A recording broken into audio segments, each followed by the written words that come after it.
시를 한 편 소개해 드리겠습니다. 흘러만 가는 강물 같은 세월이라고 하는 제목의 용혜원 시인의 시입니다. 흘러만 가는 강물 같은 세월에 나이가 들어간다. 뒤돌아보면 아쉬움만 남고 앞을 바라보면 안타까움이 가득하다. 인생을 알만하고 인생을 느낄만 하고 인생을 바라볼 수 있을 만하니 이마엔 주름이 깊게 새겨져 있다.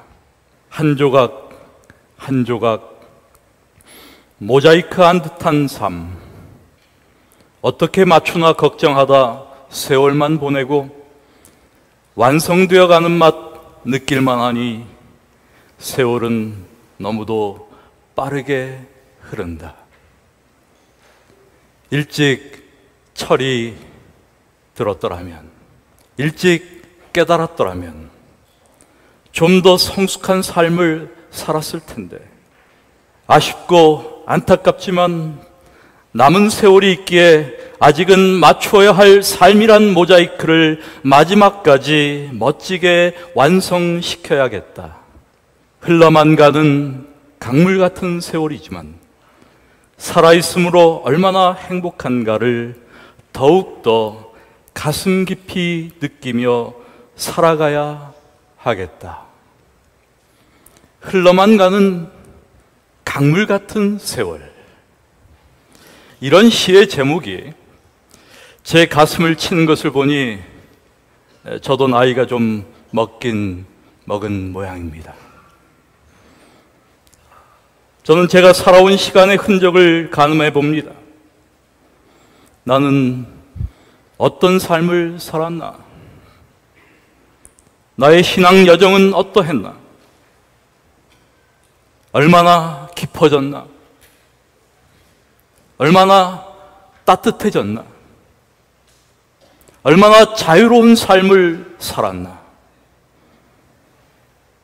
이런 상념 속에서 일찍 철이 들었더라면, 일찍 깨달았더라면 더 성숙한 삶을 살았을 텐데라는 시인의 이런 아쉬움이 더욱 깊이 제 가슴에서 배어나옵니다. 그래서 살아온 날들을 부끄러워하고 살아갈 날들 앞에 겸허해집니다. 어리석고 모자란 사람이었지만 그럼에도 불구하고 지난 시간 하나님은 언제나 제게 동행이 되어주셨고 피할 그늘과 방패가 되어주셨습니다. 생각해보면 정말 감사하지 않을 수가 없습니다. 그리고 이것이 어디 제 경우이기만 하겠습니까? 그러므로 우리의 남은 인생을 복되게 살아내는 것이야말로 주님의 은혜에 보답하는 길입니다. 아쉽고 안타깝지만 남은 세월이 있기에 아직은 맞춰야 할 삶이란 모자이크를 마지막까지 멋지게 완성시켜야 되지 않겠습니까? 아름다운 삶을 살아야 하지 않겠습니까? 그런데 우리 그리스도인들에게는 이런 아름다운 인생에 대한 우리가 가지고 있는 신앙의 갈망이 하나 있습니다. 그리고 이것은 바울의 간절한 바람이기도 했습니다. 바울은 자신의 신앙의 열망을 갈라디아 4장 19절의 말씀을 통해서 이렇게 이야기했습니다. 나의 자녀들아, 너희 속에 그리스도의 형상이 이루기까지 다시 너희를 위하여 해산하는 수고를 하노니라고 하는 말씀을 통하여 진술했습니다. 너희 속에 그리스도의 형상이 이루기까지, 다시 말해서 우리 속에 그리스도의 형상이 이루어지는 것, 이것이 바울의 간절한 바람이었습니다. 그리고 우리 역시 이것을 갈망합니다. 우리들 주변에는 이런 사람들이 많이 있습니다. 기독교 가정에서 자라났지만 좋지 않은 습관에 빠져 있는 청년들이 있습니다. 인터넷 음란물에 중독돼 늘 마음이 괴로운 사람들이 있습니다. 뒤에서 남을 험담하는 버릇을 고치려 10년이나 애써온 어떤 여자분들도 계십니다. 자녀들을 더 인내심 있게 대해야 함을 알건만 뜻대로 안 되는 아버지들이 있어요. 남편과 아이들에게 성질을 부리지 않겠다고 오늘도 다짐하는 아내들도 있습니다. 자기 주장이 너무 강해 오늘은 말 안 하고 참아야겠다고 생각하지만 여전히 오늘도 말하고 마는 사람들이 있습니다. 동료들을 이해하고 존중하고 좋은 관계를 유지하고 살아야겠다고 결심하지만 만나면 여전히 충돌하며 반목하는 사람들이 있습니다. 여러분, 이들의 공통점이 무엇일까요? 모두 절실히 필요한 것이 있습니다. 그것은 마음의 확실한 개혁, 곧 심령의 변화입니다. 저는 오늘 우리 모두의 가장 절실한 필요가 마음의 변화라고 믿습니다. 제게 있어 신앙에 대한 의구심 중 하나를 단 하나의 질문으로 압축한다면 왜 신앙이 사람을 변화시키지 못할까?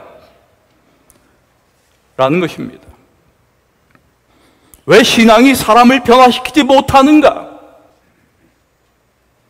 제가 알고 있는 그리스도인들을 생각해 보면 어떤 분들은 신앙에 힘입어 비할 데 없이 좋아졌지만 어느 정도 더 나쁜 쪽으로 변한 이들도 있습니다. 은혜가 넘쳐 흐르고 온유한 정신이 몸에 배어 있으며 남을 용서하는 그리스도인도 있지만 교만하고 비열한 마음을 품고 다른 사람 정죄하기를 좋아하는 그리스도인도 많습니다. 제 경험에 비추어 볼 때 가장 높은 경지를 추구하며 아주 경건하게 보이는 그리스도인들이 때로 가장 매력 없는 인물인 경우가 참 많이 있습니다. 왜 신앙이 사람을 변화시키지 못할까? 이것은 그리스도인이 된 이래 제 자신에게 가장 부담이 되는 문제입니다. 특별히 성품의 변화를 그 어떤 교회보다 강조하는 재림교회에서 이것은 제 자신의 정체성과 관련된 문제이기도 합니다. 비록 제가 목사이지만 목사이기 이전에 한 그리스도인으로서 나는 진정한 의미의 그리스도인일까? 내게는 그리스도인다움이 있는가? 하나님은 나를 어떻게 보실까? 이런 생각들을 하면서 제 자신을 성찰해 봅니다. 우리는 일반적으로 다른 사람들이 나를 어떻게 생각할까에 대하여 큰 관심을 가지고 있습니다. 나는 괜찮은 사람인가? 나는 매너가 좋은 사람인가? 다른 사람들이 나를 얼마나 알아줄까? 제가 선생이다 보니 이런 생각을 할 때가 있었습니다. 학생들은 나를 어떻게 생각할까 도대체? 나를 좋아할까? 나는 학생들에게 인기 있는 좋은 선생인가? 학생들은 나를 실력 있다고 평가할까? 참 궁금할 때가 많았어요. 그런데 이런 거 어떻게 물어봅니까? 물어볼 수가 없어요. 이런 거 묻는 분 계시죠? 그러나 여러분, 이런 생각은 그리 중요하지 않습니다. 사실 이런 것들에 대해서는 전혀 무신경할 수 없겠지만 어느 정도 무시할 수 있는 것입니다. 그렇습니다. 남들이 나를 어떻게 생각하든 얼마든지 무신경하게 넘길 수 있는 문제입니다. 그러나 하나님은 나를 어떻게 생각하실까라는 문제는 내 자신의 영적 실존에 중대한 질문으로 다가옵니다. 그리고 이러한 질문은 한 그리스도인으로 또 신앙인으로서 나의 삶, 나의 인격, 내 자신의 모든 내면의 상태와 관련된 종교적 용어를 빌리자면 궁극적으로 변화라는 문제와 관련된 것입니다. 그리고 이 변화라는 주제는 그리스도인 삶의 필수적인 요소이기에 우리에게 신앙의 고뇌를 제공합니다. 우리는 이것이 얼마나 중요한 주제인지를 잘 알고 있습니다. 오늘 이 시간 성숙하지 못한 신자들의 모습을 들여다보면서 나의 자녀들아 너희 속에 그리스도의 형상이 이루기까지 다시 너희를 위하여 해산하는 수고를 감당하겠다는 사도 바울의 말씀을 생각하며 그리스도의 형상이 무엇을 의미하는지를 함께 생각해 보려는 것입니다. 한 아프리카 원주민 청년이 선교사에게 찾아와서 자기가 좀 기독교인이 되겠다고 말했습니다. 그래서 선교사는 성경의 진리와 기도하는 법을 그에게 가르쳐 주었습니다. 그는 모든 걸 암송할 정도로 잘 배웠습니다. 마침내 선교사는 그에게 물로 침례를 주며 말했습니다. 이전에 너는 이교도였으나 이제 그리스도인이며 이전에는 길고 부르기 어려운 이름을 가졌으나 이제 사무엘이라 해라. 수일이 지나서 그 선교사는 사무엘을 그의 요리사로 고용했습니다. 선교사는 이 새 요리사에게 엄격히 이렇게 지시를 했습니다. 금요일에는 고기 요리를 절대로 하지 말고 대신 생선 요리만을 만들어라. 금요일이 되어 선교사가 집에 돌아와 식탁을 보니 지시한 대로 생선 요리가 준비된 것이 아니라 온통 육류로 채워진 것을 보게 되었습니다.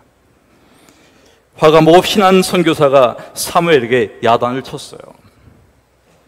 사무엘, 금요일에는 고기 요리를 하지 말라고 했잖아. 그러자 사무엘은 겁이 난 채로 서투른 영어로 말했습니다. 제가 시장에 갔는데 생선은 하나도 없었어요. 할 수 없이 고기를 샀어요. 그러나 잘 될 거예요. 왜냐하면 고기를 이미 생선으로 변화시켰으니까요. 이 바보 같은 이라고. 어떻게 고기가 생선이 된다는 말이야. 선교사가 호통을 쳤습니다. 그러자 사무엘이 이렇게 말했습니다. 그렇지만 선교사님, 나는 물을 떠다가 고기를 담갔다가 꺼내는 침례를 주며 이렇게 말했어요. 이전에 너의 이름은 고기였으나 지금은 생선이라 부를지어다 하고요. 내가 처음에 기독교인이 되었을 때 선교사님께서 제게 했던 것과 똑같이 했어요.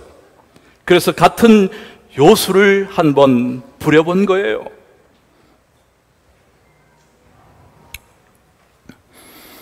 웃음이 나오는 이야기지만 이 이야기는 오늘날 기독교 신앙에 대한 많은 사람들의 이해를 대변한다고 생각합니다. 예수께서 인간을 변화시킨다는 것은 믿지만 그 변화에 대한 정의가 변질된 오늘날의 종교의 모습을 보여줍니다. 기독교 지도자였던 마이크 야코넬리의 말을 빌린다면 어떤 변화가 됐든 그것은 외면적인 것이라기보다는 내면적인 것이다.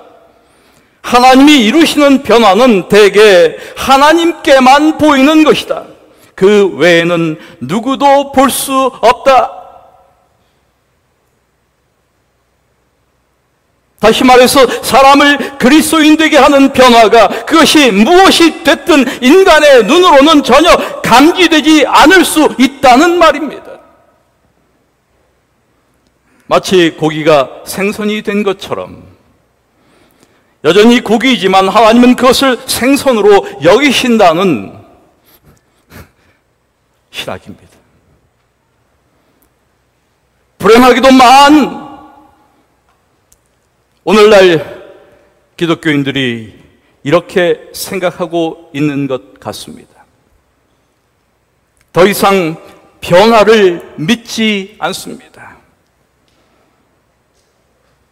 이것이 오늘날 기독교 신앙의 현 주소가 아닐까 하는 생각이 듭니다.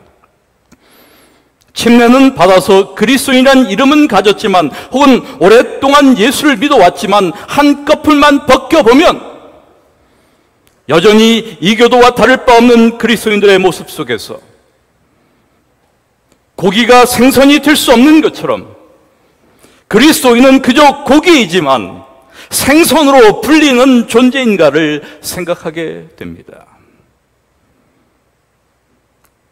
오늘날 복음주의의 간결한 메시지는 그리스도인은 완전하지 않다. 다만 용서받았을 뿐이다 라는 것입니다. 다만 용서받았을 뿐이다. 그리스도인이 된다는 것은 과연 그것이 전부일까? 이것이 말하는 내용은 오직 용서만이 기독교의 전부요, 기독교의 진정한 본질이라는 것입니다. 그리고 이것은 오늘날 복음주의 기독교가 지향하는 복음이기도 합니다. 이런 신학이나 가르침은 우리가 인생의 다른 모든 면에서는 그리스도를 믿지 않는 사람과 하등 다를 바 없으면서도 여전히 그리스도를 믿어 용서를 얻을 수 있고 그리스도인으로 살아가는 것을 가능하게 해줍니다. 마음이나 인격의 변화 없이도 우리는 여전히 그리스도인으로 살아갈 수 있다는 것입니다. 이것은 우리가 교회에 와서 예배를 드리며 하나님의 용서를 구하고 용서받은 죄인으로 또 그렇게 얼마를 살고 다시 와서 용서를 구하고 사는 것이 그리스도인 삶이라는 것이죠.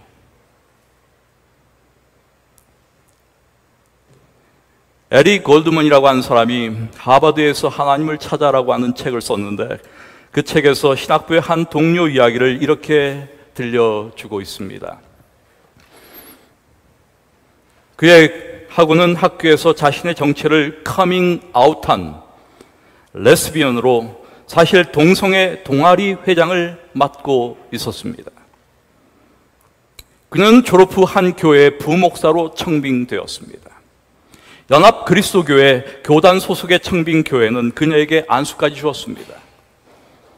그러나 회중은 그녀가 레스비언인 것을 몰랐습니다. 그녀는 이렇게 말했습니다. 교인들한테 그 문제는 이야기하지 않았습니다. 만약 그랬더라면 나는 일자리를 얻지 못했을 겁니다. 내가 어느 정도 이중적인 삶을 사는 것은 사실이지만 지금 그런 게 문제될 것 같지 않습니다. 여러분, 사실을 은폐하고 대충 넘어가는 이런 무책임한 발언과 태도, 어느 정도 이중적인 삶을 살아가는 것, 여러분, 이런 것이 얼마나 흔한 일입니까? 이 여자에게 그리스도를 믿는 신앙은 무엇이며 그 믿음은 어디 있는 것일까요? 신앙이란 삶과 무관한 것인가? 아니면 단순히 무력한 것인가? 저는 우리 모두가 이렇게 알고 있다고 생각합니다. 내가 그리스도인이라면 사람들은 내 삶 속에서 분명한 차이를 보게 될 것이다. 그리고 내가 하나님과 더 가까워질수록, 영성이 더할수록 그 차이도 더 커지고 눈에 띄게 될 것이다. 저는 이 진술에 아멘으로 동의합니다. 여러분은 어떠세요? 여러분 어떻게 생각하십니까? 정말 그렇습니까? 여러분 진정 이렇게 알고 믿고 계십니까? 그렇다면 이러한 우리의 믿음은 현실에서 산산이 부서지고 깨집니다. 그리고 신앙이 삶 전체에 거의 영향을 미치지 못하는 상황은 우리 시대에만 있는 것도 또한 최근에 생겨난 것도 아닙니다. 다만 지금이 심각한 상태인 것은 분명합니다. 우리도 마찬가지입니다. 오늘날 재림교회 모습 속에서도 우리의 신앙 정신이 우리의 실존에 포함되어 있지 않거나 극히 주변적으로만 포함되어 있습니다. 이것이 오늘 우리가 서 있는 자리입니다. 오늘의 우리의 현실입니다. 더 이상 삶과 성품의 변화를 추구하지 않습니다. 매 순간의 인간 실체와 실존의 깊이는 신앙과 영성의 핵심에서 벗어나 있습니다.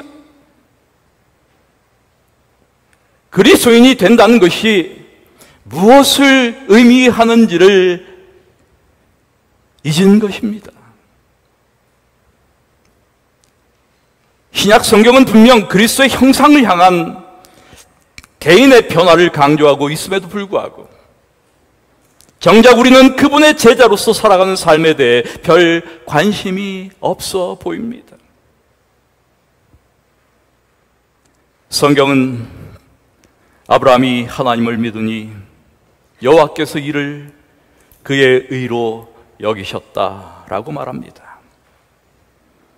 아브라함이 무엇을 믿었기에 하나님이 그를 의롭다고 선포하시고 혹은 의롭다 여기신 것일까?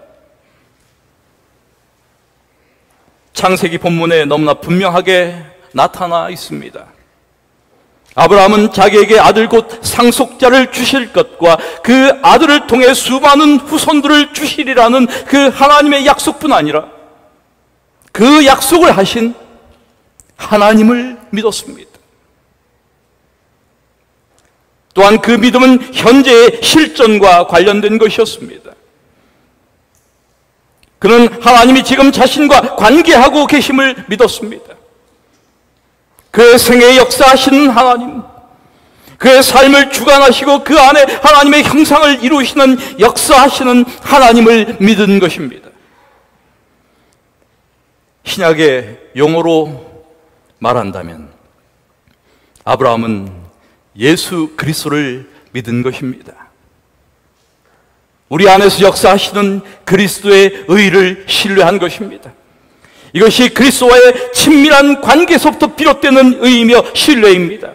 이것이 그리스도인 삶과 관련된 최대의 이슈입니다. 우리가 예수 그리스도를 믿는 것과 예수를 통해 마련된 죄 용서의 방편을 믿는 것, 다시 말해서 죄책을 제해주는 자로서의 역할만 믿는 것은 엄연히 다른 것입니다. 예수를 믿는다는 것은 우리 현실 생활의 모든 부분에서 그분을 의뢰하는 것이요, 그분은 우리 안에서 그분의 형상을 이루시기 위하여 역사하시는 분임을 믿는 것입니다. 이것이 우리가 재림교회가 예수 그리스도 우리의 의라고 말하는 그 말의 의미입니다. 우리가 믿는 것과 우리 삶의 내용을 무관하게 여기는 의식은 대다수 현대 그리스도인들의 실존에 자리하고 있는 근본적 오류입니다. 많은 사람들이 이런 식으로 믿고 있습니다. 우리 역시 재림교인으로서 같은 방식의 실수를 거듭하고 있습니다. 오늘 재림교회의 중요한 이슈는 재림신앙의 회복입니다. 재림신앙의 회복이란 말은 중요한 교회적 과제임에 틀림없습니다. 그렇다면 재림신앙의 회복이란 무엇일까? 우리의 교리들을 더욱 확고히 하는 것인가? 우리의 신조들을 수호하는 작업인가? 저는 재림교회가 진리를 가지고 있는 그런 교회라는 사실에 대하여 깊이 확신합니다. 그런데 교리적으로 우리가 안식일이 일요일이 아닌 토요일이며 여전히 유효한 진리라고 믿는 것, 재림전 심판과 천년기 전에 예수의 재림이 있을 것이라고 하는 사실을 믿는 것, 하늘에 성수가 있다는 사실을 믿는 것, 그리고 영원 불멸소를 믿지 않는 것, 이것은 우리의 신앙적 삶에 무슨 의미가 있을까? 이러한 성경적 진리는 우리의 영적인 삶에 어떤 유익을 제공하는 것일까? 이런 생각을 늘 하곤 합니다. 우리는 이런 옳은 성경적 진리를 믿는 것이 구원에 있어서 어떤 보장을 제공한다고 교리적으로 인정하지 않지만 실제는 다른 것처럼 보여요. 불행하게도 우리는 이러한 진리들이 가르치는 진리의 중심이며 진리 대신 예수 그리스도를 바라보는 대신 그것을 믿는 것 자체가 너무 중요하고 그 진리를 수호하는 것이 우리의 신앙의 목적이며 목표처럼 보입니다.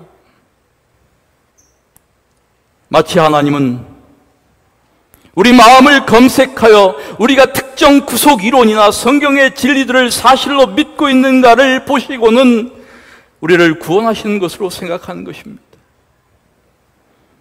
설사 우리가 현실의 다른 모든 일들에서 성경의 진리들을 믿는 것만 빼고 어떻게 산다 해도 그분은 어찌된 영문인지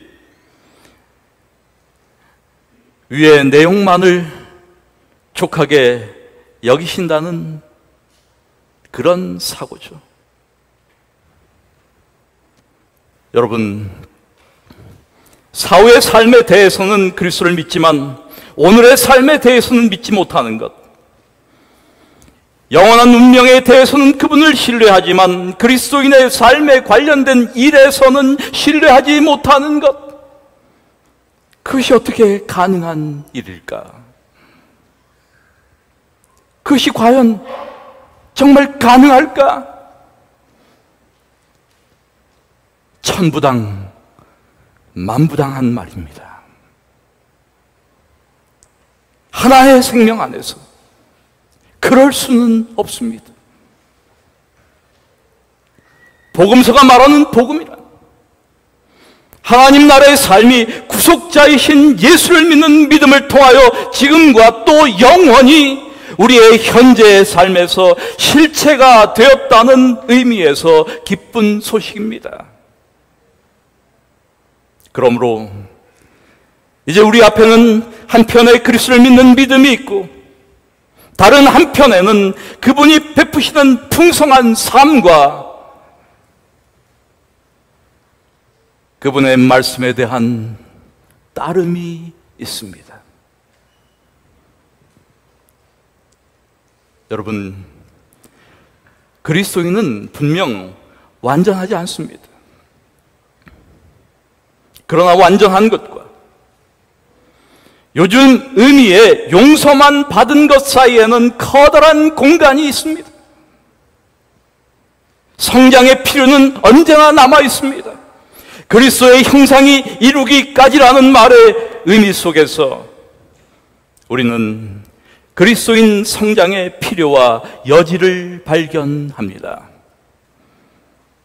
완전하지 않으면서도 여전히 용서만 받은 것보다 훨씬 성숙한 자가 될 수 있다는 것입니다.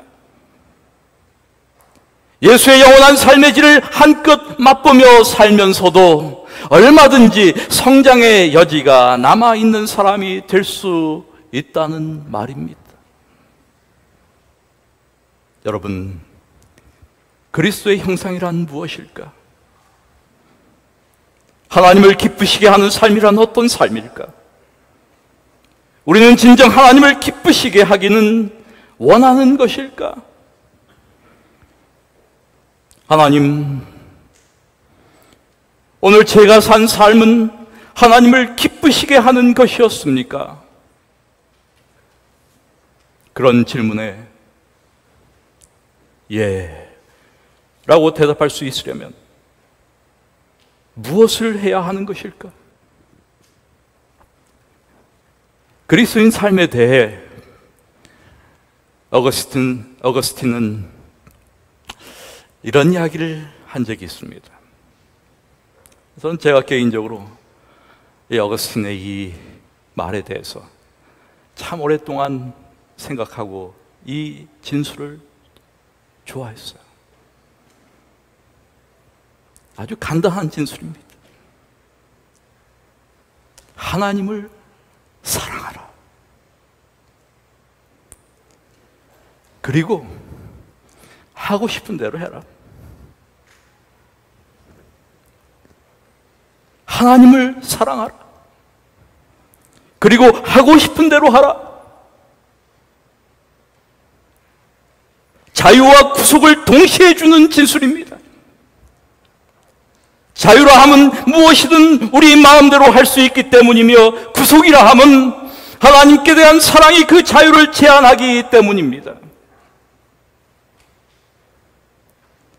그렇습니다. 모든 생각, 모든 행동, 모든 대화가 우리의 하나님께 대한 사랑에 지배당합니다. 우리 삶의 하루하루, 그 하루의 순간순간이 그렇습니다. 나는 오늘 사랑하며 살았나? 내 모든 활동에 고동치던 심장 박동은 과연 사랑이었나? 사랑이 내 모든 대화에 나타났나? 내 눈빛에 나타났나? 내 앞에 있는 사람이 느낄 수 있었나? 내가 오늘 말한 진리는 사랑으로 한 것인가? 오늘 내린 결정은 사랑에 기초한 것인가? 내 반응은, 내 신앙은 나는 사랑하며 살았나? 이 질문에 예라고 답할 수 있다면 그리스도의 형상이 우리 안에 이루어지고 있는 것입니다. 진정한 기독교, 예수의 혁명이란 우리의 생각과 신념과 감정과 행동은 물론 우리의 시각의 성향과 사회적 관계까지 바꾸는 것입니다. 오늘 우리 안에 진정한 가책과 뼈아픈 후회가 있어야 합니다. 이것이 없이는 진정한 변화에 가망이 없습니다. 오늘의 우리의 많은 신앙 고백에는 자신의 존재와 심지어 자신의 행위에 대한 가책이나 슬픔이 전혀 보이지 않습니다. 우리가 그 악에서 반드시 벗어나야 함에도 불구하고 내 마음과 몸과 영혼의 악에 대한 철저한 인식이 별로 없는 것이죠.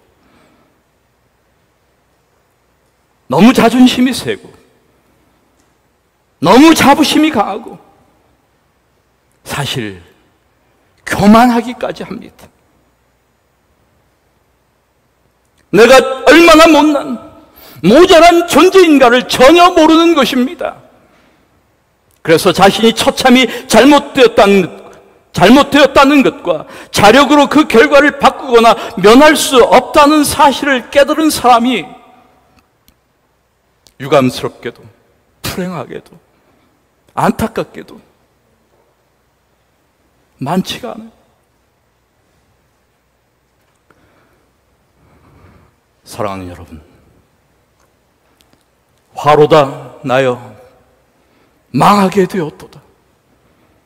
나는 입술이 부정한 사람이요 입술이 부정한 백성 중에 거하면서 만군의 여호와이신 왕을 배웠음이로다 라는 이 의식이 우리에게 있어야 하지 않겠습니까? 나는 죄인들 중에서 가장 큰 죄인입니다 라는 고백이 종교적 수사가 아니라 진심으로 주님께 드리는 우리의 고백이 되어야 하지 않겠습니까? 그렇습니다, 여러분. 이런 처지에 있는 우리를 구하실 수 있는 분은 오직 하나님뿐입니다. 오늘 이 시간 우리 안에 신앙과 삶의 불일치가 극복되고 신앙과 삶이 하나 되는 환희의 순간을 우리의 삶에서 모두 경험하게 되기를 기도드립니다. 우리 안에 그리스도의 형상이 이루기까지 우리의 그리스도를 향한 지향이 그치지 않기를 이 시간 기도드립니다. 말씀을 마칩니다.